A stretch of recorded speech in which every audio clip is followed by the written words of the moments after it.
It's been almost a year since Army Vice Chief of Staff General Daniel Allyn last visited the U.S. Army Materiel Command.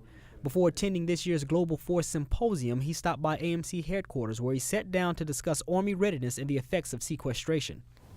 I am commonly asked what my greatest concern is for the future, and frankly, it's the return of sequestration in October of this year. Over the last 18 months, our leaders have labored to recover our readiness from the effects of sequestration in 2013.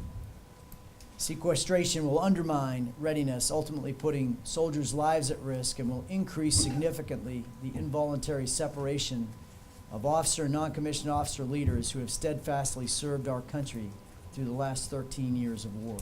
Allyn said our nation's soldiers, civilians, and families have done everything asked in the most dangerous, uncertain, and ambiguous environment he's seen in his 30-plus years of service. And by the end of this year, we'll have reduced 80,000 soldiers from our peak in 2011. We cut 13 active component brigades. We've reorganized 12 of our brigades, and will complete the reorganization of an additional 20 brigades by the end of this fiscal year. While we're drawing down our force, Allyn said we're also reorganizing our force for the future, and the Army Materiel Command plays a critical role in supporting that entire effort. Particularly moving materiel and equipment around the continental United States and around the globe, both to reorganize and to posture us for mission success, a job that no other command in the world could perform. Allyn stressed that the funding needs to arrive on time and in a predictable manner to continue meeting the nation's needs. So this is real. This is about us dominating the battlefield as Americans expect us to do, with the best equipment possible.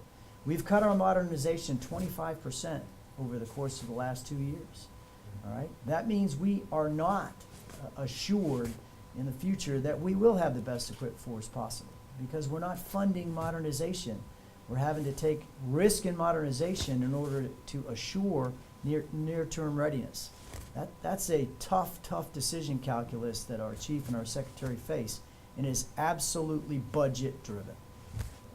From Headquarters Army Materiel Command, I'm Joseph Givens.